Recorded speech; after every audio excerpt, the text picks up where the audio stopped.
is if you make a few hit records here and there, that's going to buy you a certain amount of time in the industry of people coming back and other people wanting you to do their project. Because in pop music, it's definitely hit records are what talk. Because people aren't exactly sure what makes a hit record. They don't know for sure. So whoever was involved in that hit record, they're going to kind of gravitate toward that person.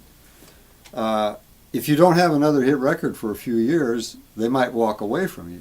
You know, because that's what it really comes down to. You got to make really effective records, or else you might not be doing it anymore, or you'll be doing something different.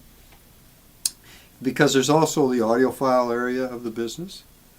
You're never going to sell 1 million records in the audiophile industry, but you could build a system that does a transfer of all these classic historic recordings so perfectly that nobody else can compete with you. So that's a whole other area of the business.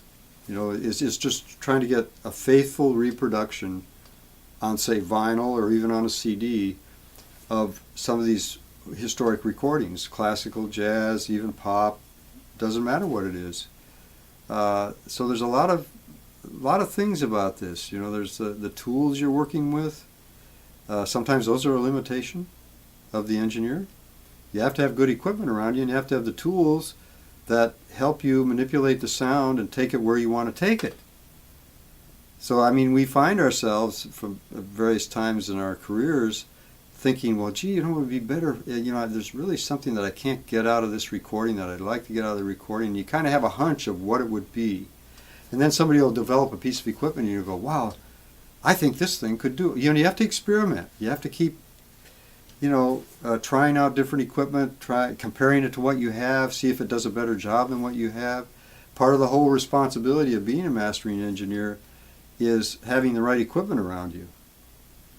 You know, because without that, you know, that's a big piece of the chain that's broken. You know, you've got to have, it's like that old adage, you know, it's only as strong as the weakest link. So you've got to cover all the bases. So it's part of your responsibility not just to know how to manipulate the sound, but also have great quality and have the tools that help you to take it wherever you want to go.